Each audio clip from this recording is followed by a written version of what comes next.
Bismillahirrahmanirrahim. Assalamualaikum warahmatullahi wabarakatuh.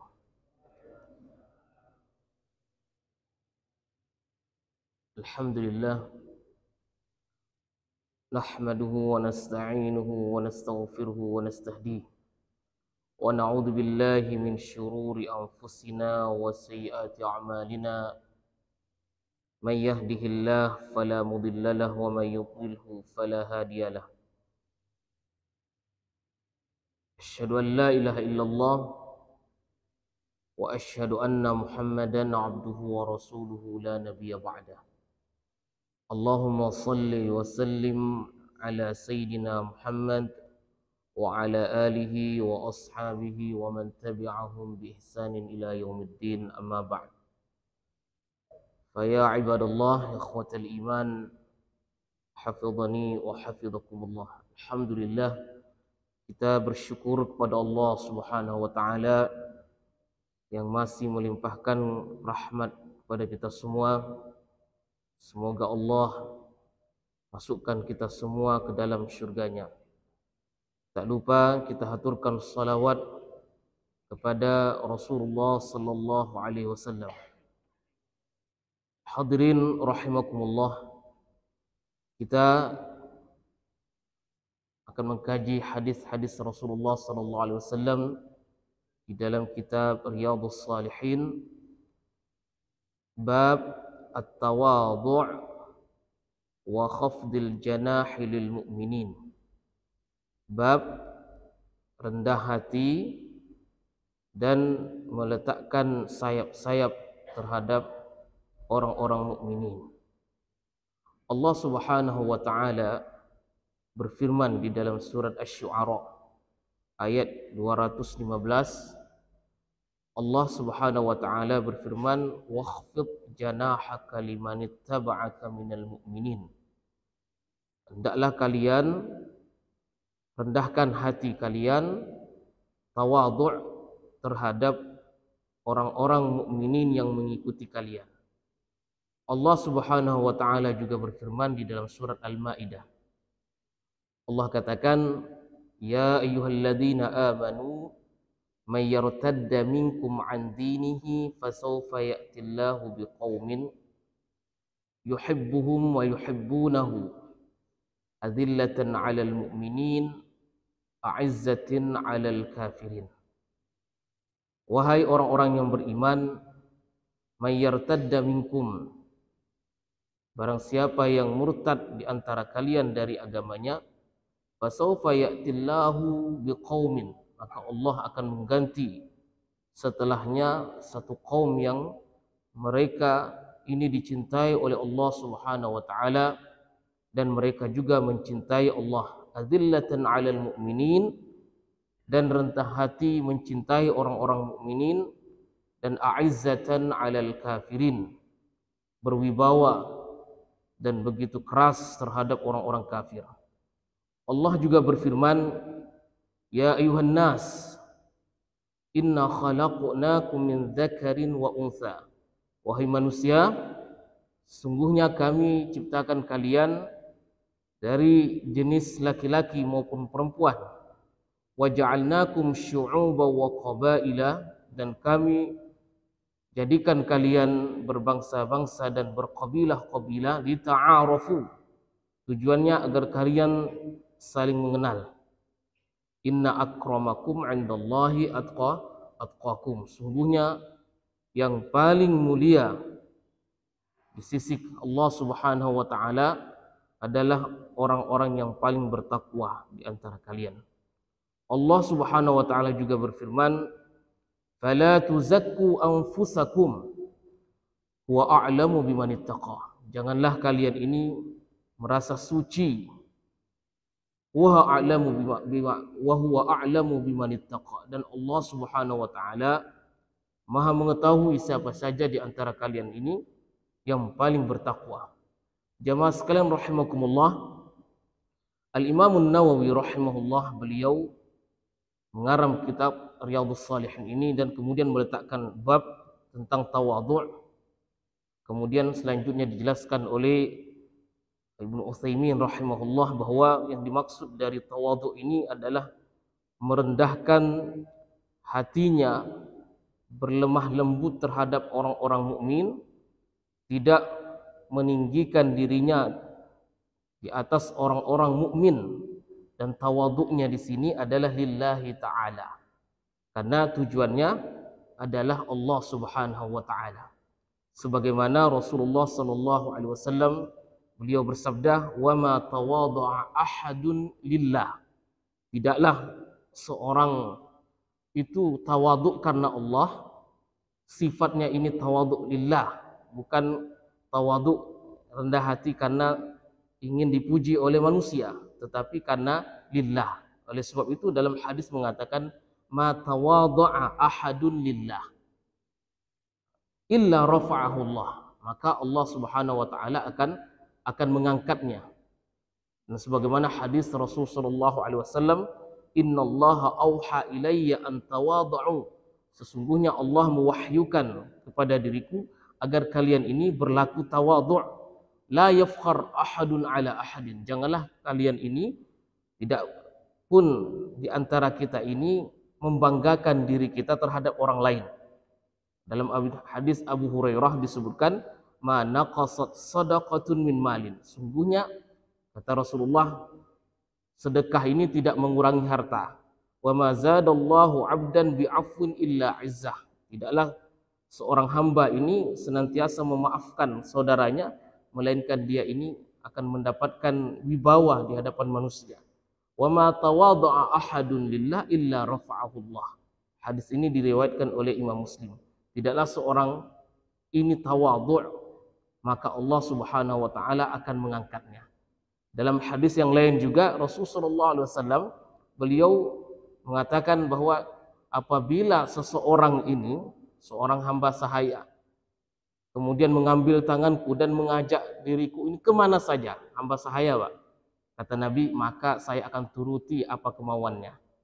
Nah, kita lihat Rasulullah SAW beliau menerapkan, memiliki sifat tawadhu di dalam dirinya. Bahkan kata hadis juga mengatakan, apabila beliau ini melewati anak-anak kecil, maka beliau akan mengucapkan salam terlebih dahulu kalau bertemu dengan anak-anak kecil. Nah, ini riwayat dari Anas ibn Malik radhiyallahu an, katanya, "Annahu 'ala sibyani sallama alaihi." Kalau bertemu dengan anak-anak kecil, beliau akan mengucapkan assalamualaikum. Ini mengajarkan kepada kita semua, ketika kita bertemu dengan anak-anak kecil, kita ucapkan salam. Kemudian Aisyah radhiyallahu anha pernah ditanya tentang bagaimana keseharian Rasulullah sallallahu alaihi wasallam di rumahnya. Kata Nabi, kata Aisyah radhiyallahu an, "Kana yakunu fi mihnati ahlihi." Beliau ini melakukan seperti manusia lakukan umumnya di rumah. Jadi beliau, kata Aisyah, beliau yang melayani dirinya sendiri. Beliau yang menambal pakaiannya. Kalau sendalnya ini putus, beliau akan menyambung sendal tersebut. Kalau pakaiannya ini robek, maka beliau sendiri yang akan menjahitnya. Beliau ini tidak suka merepotkan orang lain. Itu intinya Rasulullah SAW seperti itu, tawadhu. Dan beliau tidak menjadi raja di kalangan orang Arab. Pernah suatu ketika Rasulullah SAW di awal-awal dakwahnya itu ditawarkan menjadi seorang raja. Bisa saja Rasulullah itu apabila ingin menjadi raja di kalangan bangsa Arab pada saat itu, maka mungkin Rasulullah akan lakukan. Tapi beliau tujuannya adalah, misi beliau mengeluarkan manusia dari penghambaan manusia menuju penghambaan satu-satunya hanya kepada Allah Subhanahu wa taala. Itu misi beliau. Maka ditawarkan, mau jadi raja, saya jadikan kau raja. Paling berkuasa di Jazirah Arabiyah ini. Kalau kau ingin wanita yang cantik, kami akan carikan wanita yang paling cantik di sini. Kemudian silakan kamu nikahi. Kalau engkau ingin menjadi orang yang terkaya, maka kami akan jadikan engkau yang paling kaya. Tapi Rasulullah SAW memilih berdakwah, yang itu memang tujuannya. Yang mana Allah Subhanahu wa taala utus para anbiya-Nya, kata Allah Subhanahu wa taala, "Wa laqad ba'atsna fi kulli ummatin rasula an i'budullaha wajtanibut taghut. Itu tidaklah Rasul itu diutus di kalangan manusia ini melainkan untuk menyingkirkan taghut-taghut yang ada di dalam diri mereka. Maka di sini jemaah sekalian rahimakumullah, kana yakunu fi mihnati ahli, beliau membantu keluarganya. Beliau membantu istrinya. Fa idza hadaratis shalah kharaja ila shalah. Apabila waktu salat datang, maka segera beliau ini keluar dari rumah untuk melaksanakan salat. Jadi seolah-olah kata Aisyah itu, kalau azan sudah dikumandangkan, Rasulullah seolah-olah tidak kenal kita, siapa kita yang ada di rumah ini. Jadi beliau langsung menuju panggilan Allah Subhanahu wa taala. Jadi pekerjaan apapun yang kita lakukan, kalau sudah waktunya salat, kita tinggalkan. Maka ini menunjukkan bahwa cinta kita, bukti cinta kita kepada Allah Subhanahu wa taala. Kemudian ayat selanjutnya ini Allah katakan di dalam man yartadda minkum an dinihi, Al-Qur'an. Ya ayyuhalladzina amanu man yartadda minkum an dinihi. Wahai orang-orang yang beriman, barang siapa di antara kalian ini murtad setelah mereka ini mukmin, maka bagi Allah itu mudah bagi Allah menggantikan orang-orang seperti kalian ini.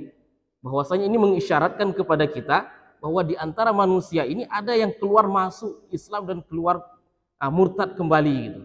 Banyak orang-orang melakukan seperti ini, masuk Islam habis itu murtad. Bagi mereka ini Allah Subhanahu wa taala butuh kepada dia, padahal bagi Allah tidak butuh kepada kita semua ini. Kita mukmin kah, kita ini kafir kah, bagi Allah Subhanahu wa taala tidak mengurangi ini keagungan Allah sama sekali. Dalam hadis qudsi Allah katakan, ya ibadi law anna awwalakum wa akhirakum wa jinnakum kanu afqara qarbi rajulin minkum ma naqasa ma zada dzalika fi mulki syai'a. Tanya, meskipun kalian ini dari manusia pertama atau jin yang diciptakan dari pertama, kemudian sampai terakhir manusia tersebut maupun jin ini, mereka ini seluruhnya afjar qalbi rajulin minkum. Jadi mereka ini seluruhnya menjadi orang-orang kafir, bermaksiat kepada Allah, sama sekali tidak mengurangi maupun menambah dari kerajaan Allah Subhanahu wa taala, dari keagungan Allah. Kalian mau murtad ke, mau salat ke, kalian mau beriman ke, bagi Allah Subhanahu wa taala pilihan bagi kita.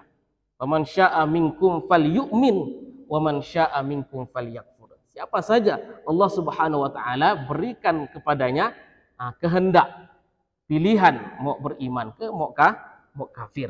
Oleh sebab itu dalam hadis ini mengatakan, meskipun seluruh manusia ini bermaksiat kepada Allah Subhanahu wa taala, sama sekali tidak akan mengurangi dari kerajaan Allah Subhanahu wa taala, keagungan Allah Subhanahu wa taala. Di sini selanjutnya Allah katakan, ya'tillahu biqaumin yuhibbuhum wa yuhibbunahu. Allah akan mendatangkan satu kaum yang mana mereka ini dicintai oleh Allah, kemudian mereka juga mencintai Allah Subhanahu wa taala. Kata ulama, hadhil ayat dalilun ala isbatil mahabbah. Ini ayat ini mengisyaratkan kepada kita semua bahwasanya Allah Subhanahu wa taala mencintai, dan seorang hamba juga mencintai Allah Subhanahu wa taala. Maka kata Allah, ciri-ciri apabila hamba tersebut mencintai Allah Subhanahu wa taala, maka fattabi'uni, yaitu mereka ittiba' kepada sunnah Rasulullah sallallahu alaihi wasallam. Maka kata Allah Subhanahu wa taala, apabila hambaku ini mencintai diriku, maka Allah jauh lebih mencintai hamba tersebut daripada hamba mencintai Allah Subhanahu wa taala. Sebab kata Allah, apa kata dalam sebuah hadis qudsi, apabila hambaku itu datang kepadaku dengan berjalan, maka aku akan mendatangi dengan berlari. Allah Subhanahu wa taala. Jadi rahmat Allah jauh daripada apa yang kita harapkan di dalam diri kita ini. Maka jemaah sekalian rahimani wa rahimakumullah, cirinya alamatu mahabbatillah, tanda kalau Allah Subhanahu wa taala mencintai hambanya itu adalah yudimu zikrullah. Maka Allah Subhanahu wa taala akan mengingat-ingat dan menyebut hamba tersebut. Begitu juga hamba ini ketika dia mencintai Allah akan senantiasa mengingat Allah Subhanahu wa taala. Akan selalu istighfar, akan selalu mengingat-ingat istighfar, zikir. Maka Rasulullah sallallahu alaihi wasallam beliau menjadi suri tauladan kita. Kata Aisyah, kana Rasulullah sallallahu alaihi wasallam yadhkurullah fi kulli ahyanihi Beliau setiap saat beliau ini akan zikir, akan mengingat Allah Subhanahu wa taala. Bahkan fi kulli yaumin yastaghfirullah wa inni la astaghfirullah fi kulli marrat fi kulli yaumin mi'at marrah. Dalam setiap hari itu Rasulullah beristighfar sebanyak 100 kali.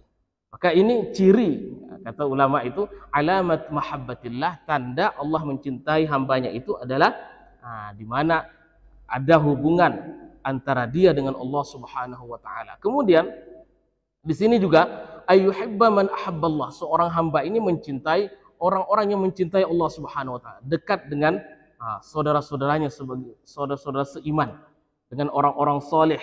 Meskipun kita ini bukan orang soleh, tapi karena kita mencintai orang soleh, insya Allah akan dimasukkan di kalangan-kalangan orang soleh. Sebagaimana syair Al-Imam Syafi'i rahimahullah. Kata Al-Imam Syafi'i, uhibbus salihina walastu minhum. Kata Al-Imam Syafi'i, saya mencintai orang-orang soleh meskipun saya ini bukan di kalangan mereka. Kata Al-Imam Syafi'i ketika beliau ini menjenguk muridnya Imam Ahmad radhiyallahu anhu rahimahullah. Ketika ia menjenguk muridnya itu Imam Ahmad, maka ia katakan, uhibbus salihina walastu minhum. Saya mencintai orang-orang saleh meskipun saya ini bukan orang saleh, katanya. Padahal Imam Syafi'i orang saleh, yang lahir di Gaza, Pak. Gaza. Nah, ini beliau ini katanya, saya mencintai orang saleh walastu minhum la'alli an anala syafa'atuhum. Semoga dengan kecintaan saya terhadap orang-orang saleh ini, saya mendapatkan syafaat dari mereka. Wa akrahu tijaratal ma'asi walau kana kunna sawa'un fil bid'ah. Saya tidak suka berteman dengan orang-orang yang bermaksiat meskipun saya ini sama sedarah dengannya. Ikhwatul iman rahimani wa rahimakumullah. Selanjutnya tanda seorang hamba ini dicintai oleh Allah Subhanahu wa taala adalah pada saat Allah Subhanahu wa taala memanggilnya. Ketika seorang muadzin itu memanggilnya untuk melaksanakan salat, maka segeralah dia menuju melaksanakan salat tersebut. Kemudian alamat katsirah, banyak sekali tanda-tandanya. Idza ahabbal insan rabbahu. Namun ketika seorang hamba sudah dicintai oleh Allah Subhanahu wa taala, maka dalam hadis qudsi mengatakan nada Jibril. Maka Allah Subhanahu wa taala akan memanggil malaikatnya yang paling ia cintai. Jadi malaikat yang paling ia cintai siapa? Jibril. Maka dia panggil Jibril, inni uhibbu fulanan. Wahai Jibril, saya ini mencintai fulan. Fa ahibbah, cintailah dia. Kemudian Jibril memanggil malaikat-malaikat yang lain yang ada di langit. Penduduk langit, kemudian malaikat Jibril mengatakan, innallaha yuhibbu fulanan fa ahibbu. Sungguhnya Allah mencintai fulan ini, maka cintailah wahai para malaikat penduduk langit ini. Maka setelah itu mereka penduduk langit sudah mencintainya, maka Allah Subhanahu wa taala wada'a lahu al-qabulu fi qulubin nas. Maka Allah akan meletakkan kecintaan para hamba-hambanya itu kepada hati-hati manusia. Maka ketika Allah sudah meletakkan cintanya kepada hati manusia ini, maka hamba tersebut akan dicintai oleh manusia ini. Maka kita lihat orang-orang yang dicintai oleh Allah Subhanahu wa taala itu akan diterima di kalangan manusia. Akan diterima, dicintai. Itu tanda, salah satu tanda, Pak. Kalau orang ini diterima di kalangan masyarakat ramai gitu, ini mungkin salah satu tandanya Allah mencintai hamba tersebut. Sebab apa? Kata hadis yang di sini, kalau Allah sudah mencintai hamba tersebut, maka wudi'alahul qabul fil ardi, maka akan diterima di muka bumi ini. Juga dalam hadis yang lain, kalau hamba ini meminta, maka saya akan mengabulkan apa permintaannya ini. Saya akan menjadi pendengarannya, saya akan menjadi langkah-langkah kakinya. Setiap dia mengucapkan, saya akan dengar. Setiap dia memukul, saya akan menjadi tangannya. Maksudnya apa yang dia lakukan, langkah apapun dia lakukan, Allah Subhanahu wa taala ridha kepadanya. Jadi jamaah sekalian hadirin rahimani wa rahimakumullah. Selanjutnya hadis ayat Al-Qur'an di dalam surat Al-Hujurat ini mengatakan, ya ayuhan nas, Inna khalaqnakum min dzakarin wa untha wa ja'alnakum syu'uban wa qabaila lita'arafu inna akramakum 'indallahi atqakum innallaha alimun khabir. Wahai manusia, sungguhnya kami ciptakan kalian dari kalangan laki-laki maupun perempuan. Ja'alnakum syu'uban wa qabaila lita'arafu. Jadikan kita berbangsa-bangsa dan berkabilah-kabilah, tujuannya apa? Lita'arafu. Ini agar kita ini saling mengenal, saling mencintai. Di sini Allah Subhanahu wa taala membagi manusia itu bahwa manusia ini diciptakan dari zakar wa untha, laki-laki maupun perempuan di sini. Jadi laki-laki dan perempuan. Jadi di sini kata ulama, maksud laki-laki dan perempuan ini Allah ciptakan manusia itu dari Adam dan Hawa katanya. Kemudian juga pada umumnya manusia ini diciptakan dari seorang ayah dan seorang ibu. Umumnya banyaknya seperti itu. Namun ada manusia yang tidak memiliki ayah, tidak memiliki ayah dan tidak memiliki ibu, diciptakan oleh Allah Subhanahu wa taala. Seperti siapa? Adam alaihissalam. Adam alaihissalam ini diciptakan oleh Allah Subhanahu wa taala min turab, dari tanah. Hawa kemudian diciptakan oleh Allah Subhanahu wa taala, tidak memiliki ayah dan tidak memiliki ibu. Kemudian Allah juga menciptakan Isa alaihissalam yang tidak memiliki ayah. Jadi pada umumnya kata di sini bahwa Allah Subhanahu wa taala ciptakan manusia dari zakar wal untha. Kemudian selanjutnya Allah juga mengatakan lillahi mulkus samawati wal ardi yakhluqu ma yasha. Yahabu liman yasha inatsan wa yahabu liman yasha'u dzukura. Dan sesungguhnya Allah menciptakan manusia ini, memberikan manusia ini anak, ada yang laki-laki semuanya katanya. Dalam Al-Quran Allah katakan ini bahwa di antara manusia ini yahibu liman yasha'u inatsa. Kami ciptakan mereka ini, kami berikan mereka ini anak-anak seluruhnya laki-laki. Ada orang tuh dari anak pertama sampai anak ke-10 laki-laki semuanya. Ini Al-Quran sebutkan seperti itu. Kata Allah, ada saya ciptakan di kalangan kalian ini laki-laki semua anaknya. Kemudian yang kedua, wa yahabu liman yasha'u dzukura. Ini inas, perempuan semua, dan kemudian yang kedua ada laki-laki semua. Kemudian selanjutnya kata Allah Subhanahu wa taala, wa yaj'alu man yasha'u aqima. Juga Allah ciptakan di situ, jadikan takdirkan manusia itu tidak memiliki anak. Aqim ini mandul. Jadi ada kita ni yang diberikan anak banyak, alhamdulillah. Ada juga yang tidak ditakdirkan Allah Subhanahu wa taala, bahkan ditakdirkan dia mandul. Ini seluruhnya takdir Allah Subhanahu wa taala. Aqim la yulad lahu dzakar wala untha.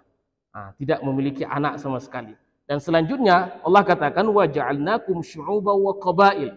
Dan Allah jadikan kita ini berbangsa-bangsa dan berkabilah-kabilah. Namun Allah Subhanahu wa taala tutup ayat tersebut, ingatkan kepada kita semua bahwa meskipun kita ini berkabilah-kabilah, berbangsa-bangsa, dan seluruhnya itu bukan pilihan kita. Tidak ada manusia yang memilih ingin menjadi, kita ini tidak ada memilih ingin jadi orang Indonesia. Di awal ketika diciptakan oleh Allah, kita mengatakan saya mau jadi orang Indonesia, tak ada. Saya mau jadi suku ini, tidak ada. Jadi pilihan seperti itu bukan kesalahan kita. Tapi kalau ada orang ini mencaci maki, menjelekkan dengan sesuatu bukan pilihan manusia orang tersebut, maka ini tidak diperbolehkan. Maka ini diharamkan. Apabila orang ini mencela sukunya, mencela misalkan bangsanya, mencela sesuatu yang bukan menjadi pilihan dia, maka Allah Subhanahu wa taala marah. La yaskhar qaumun min qaumin. Janganlah kalian ini saling menjelekkan satu dengan yang lainnya ini. Mengejek satu yang lainnya. Mungkin asa ayyakunu khairan minhum. Mungkin orang yang dijelekkan, orang yang dicaci adalah orang yang lebih baik daripada orang yang melontarkan cacian tersebut. Maka di sini kata Allah Subhanahu wa taala, Allah katakan ja'ala syu'uban wa qabaila lita'arafu. Allah takdirkan manusia ini ada berbangsa-bangsa, ada orang Arab, ada non-Arab. Namun kata Rasul sallallahu alaihi wasallam, "Innallaha azhaba ankum abiyatal jahiliyah." Ketika Rasul sallallahu alaihi wasallam diutus, beliau mengatakan sungguhnya jahiliyah itu sudah dihilangkan. Apa itu jahiliyah? Jahiliyah itu mereka ta'assub terhadap bangsanya, fanatik terhadap bangsa Arab. Sehingga Bilal ibn Rabah, orang-orang yang berkulit hitam, dijadikan hamba sahaya. Mereka ini bukan tidak menerima kebenaran dari Rasulullah SAW. Mereka katakan itu adalah benar. Mereka akui itu ucapan Rasulullah SAW. Cuman karena ini melekat fanatisme di antara mereka ini, sulit mereka hilangkan. Akhirnya nanti kalau kita masuk Islam ini rata, kita sama-sama makan dengan hamba sahaya kita nanti. Jadi Bilal, siapa-siapa yang hamba sahaya pada saat itu, Sumayyah, Ammar, Yasir, mereka pada saat itu kalau masuk Islam, tuannya masuk Islam, ya makan sama-sama, ibadah sama-sama, kemana sama-sama, tidak ada bedanya. La fadla li Arabin wala ajami. Maka inilah yang mereka tidak mau. Namun Rasulullah SAW katakan tidak ada lagi seperti ini. La fakhra li Arabin wala ajami. Tidak ada kebanggaan orang Arab ke orang ajam ke. Yang dibanggakan antara dua saja. Mukmin orang itu hanya dua, kata Rasulullah SAW. Mukminun taqi, mukminkah dia bertakwa, atau dia ini fajirun syaqi, atau dia tidak bertakwa dia ini. Dua jenis manusia ini. Kita ini dua aja. Faman ya'mal mithqala dzarratin khairan yara. Bagaimana kita mengumpulkan amal soleh kita. Nantilah di situ kita akan melihat siapa yang amal solehnya. Tujuan kita adalah memperbanyak amal soleh. Disitulah takwa itu yang menjadi kebanggaan orang tersebut. Taqiyah dia. Antum banu Adam, kata Rasulullah. Kalian itu anaknya Adam. Banu Adam, wa Adam min turab, dan Adam itu dari tanah. Maka tidak ada yang bisa kita banggakan melainkan ketakwaan. Kemudian di sini disebutkan juga kata Nabi SAW, an-nasu ma'adin khiyaruhum fil jahiliyah. Manusia itu seperti tambang emas, barang-barang tambang emas dan perak ini, kata Rasulullah. Ketika di zaman jahiliyah ini dia dijadikan tokoh, dijadikan bangsawan di zaman jahiliyah, dipilih menjadi pemimpin di zaman jahiliyah. Begitu juga khiyaruhum fil Islam. Ketika dia masuk Islam, Islam akan menggunakannya. Islam akan memakainya. Tidak dibuang begitu saja. Idza faqihu, kata hadis tersebut. Kalau dia ini paham. Maka kita lihat ini di kalangan para sahabat di zaman jahiliyah ini terkenal sekali. Seperti Khalid bin Walid, Umar bin Khattab radhiyallahu anhu. Ketika jahiliyah dia ahli strategi perang jahiliyah. Khalid bin Walid, beliau ketika perang Uhud, beliau mengalahkan Rasulullah SAW. Kemudian ketika dia masuk Islam, dia dipilih oleh Rasulullah SAW. Meskipun di antara mereka ini sahabat-sahabat ada yang lebih dahulu masuk Islamnya. Ada Abu Ubaidah bin Jarrah misalkan, atau ada Abdullah bin Mas'ud, ada Ibnu Abbas, atau ada Salman Al-Farisi dan lain sebagainya. Lebih dulu masuk Islam daripada Khalid bin Walid. Cuman yang lebih paham masalah strategi perang dari jahiliyah ini sudah dikenal, maka ketika dia masuk Islam, otomatis dia diangkat sebagai pahlawan zaman Islam tersebut. Ke jemaah sekalian rahimani wa rahimakumullah. Ini an-nasu ma'adin khiyaruhum fil jahiliyah, khiyaruhum fil Islam idza faqihu. Jika mereka ini betul-betul memahaminya. Maka kemudian fala tuzakku anfusakum. Ayat terakhir di dalam bab ini mengatakan fala tuzakku anfusakum wa alamu bimanittaqa. Jangan kita ini mengatakan diri kita ini paling bersih, paling suci. Tidak boleh. Bahkan kalau bisa kita ini menganggap diri kita ini paling jelek lah. Sebab apa? Kata Abdullah bin Mubarak itu mengatakan adraktu arba'ina sahabiyan. Saya ini menjumpai 40 sahabat katanya. 40 sahabat, kemudian seluruhnya ini menganggap dirinya ini sebagai munafik. Menganggap diri mereka ini sebagai munafik. Jadi kita ini lebih baik menjelekkan diri kita, merendahkan diri kita daripada kita mensucikan diri kita ini. Kata Al-Quran mengatakan fala tuzakku anfusakum. Jangan kita merasa atau mentazkiyah orang lain. Sebab apa? Manusia ini tidak ada yang sempurna. Manusia ini tidak ada yang terjaga dari dosa. Yang terjaga dari dosa hanya Nabi Muhammad SAW. Itu saja. Al-usmah lil anbiya. Maksum itu hanya para nabi.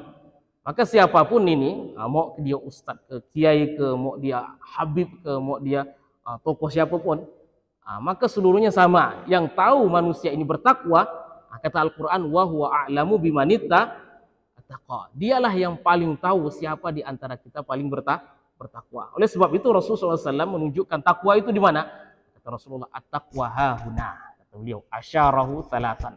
Beliau ini mengisyaratkan, menunjuk 3 kali bahwa takwa itu ada di dalam hati manusia. Tidak ada yang tahu manusia, kadang pakaiannya bagus atau pakaiannya tidak bagus, tapi takwa itu ada di hati manusia. Kemudian jemaah sekalian rahmani wa rahimakumullah. Namun di sini dalam satu cerita mengungkapkan bahwa di antara manusia yang Allah ciptakan ini ada sya'bul mukhtar. Orang-orang yang menganggap dirinya ini adalah pilihan, manusia-manusia pilihan. Siapa mereka? Kata orang-orang Yahudi ini, Pak. Orang Yahudi, kita orang Muslim, kita mengenal konsep bahwa yang paling bertakwa itulah yang paling mulia di sisi Allah. Namun klaimnya orang-orang Yahudi dalam Al-Quran mengatakan, nahnu abna'ullah wa ahibba'u. Kami ini anak-anaknya Allah dan orang-orang yang dicintai oleh Allah, yang disayangi oleh Allah Subhanahu wa taala. Oleh sebab itu mereka mengatakan kami ini adalah bangsa yang dipilih. Maka selain dari bangsa Yahudi ini, kita lihat orang-orang Muslim yang ada di Palestina, bahkan kita sendiri selain dari bangsa Yahudi, kita lihat orang Yahudi itu tidak ada dakwah.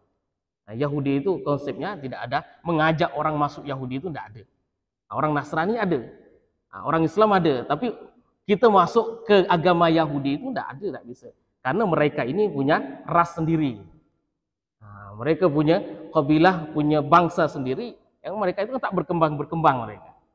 Bangsa Yahudi ini. Karena kenapa? Mereka menganggap yang paling keturunan dia, maka mereka mengatakan kami ini anak-anaknya Allah, bangsa yang dipilih oleh Allah Subhanahu wa taala. Sebab apa? Mereka mengatakan bahwa ya Bani Israel wa faddala lakum katsiran udhkuru ni'matallahi alaikum idh ja'ala fikum mulukan wa ja'ala fikumul anbiya. Karena Bani Israel ini banyak di antara mereka dijadikan raja-raja. Nabi Sulaiman menjadi raja, Daud alaihissalam. Kemudian banyak nabi-nabi diutus kepada mereka, sehingga mereka mengatakan kamilah manusia pilihan ini. Kamilah manusia yang mereka katakan anak-anaknya Allah Subhanahu wa taala yang dicintai. Namun Allah Subhanahu wa taala membantah dan mengatakan Fakul falima yu'adzibukum bidunubikum. Katakan kepada mereka ini, kenapa Allah Subhanahu wa taala mengazab kalian ini, menghukumi kalian. Dalam Al-Qur'an itu sebutkan bahwa mereka ini dikutuk menjadi babi, menjadi monyet. Sebab apa?